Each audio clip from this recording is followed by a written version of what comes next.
My mother was on the hiring committee of Danny Lewis. So when people come in and they start having these conversations, and I'm like,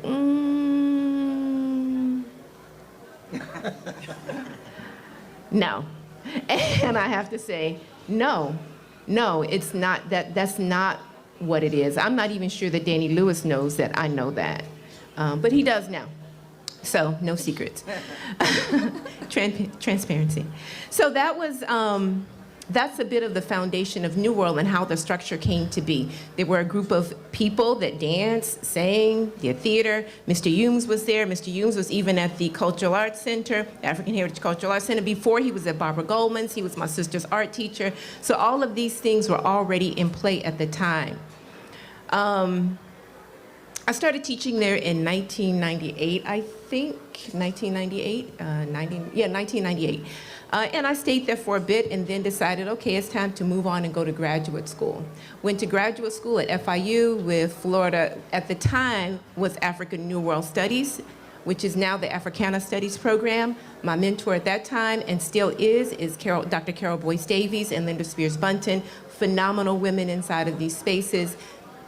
Carol Boyce Davies now works at Cornell University, and she ran that program. So that program was very instrumental inside of how I how I continue to navigate and create space, black space inside of Miami, inside of white space, and transform white space into black space, and not really being concerned about not really being concerned, selecting words, not really being concerned about what people are thinking, but what needs to happen.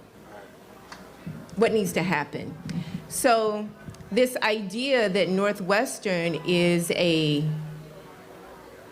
just a space on the side, that they just happen to be doing these things, that's a level of erasure that we really need to pay attention to.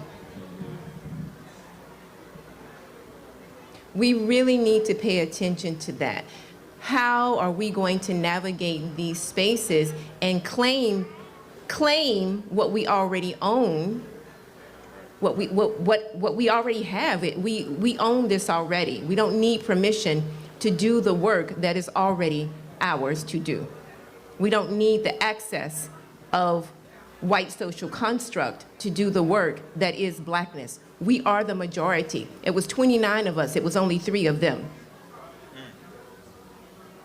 29 is a majority. The 29 black Bahamians that made it a city, before it was a city, they were already here in the city, and they needed us. So yeah, lots of beautiful, talented people that come out of that school, out of that space. That is a perfect place to now take us to the next part of this conversation. So our foundation, the history, where we're at tonight, the organization that we've partnered with, MOCAD, the histories that are part of Miami, the histories that are alive right now, we're making history tonight. You are a part of this history as well. And how do we move forward? What is the city we want to live in, right? So what does the art look like in the city of the future here in Miami?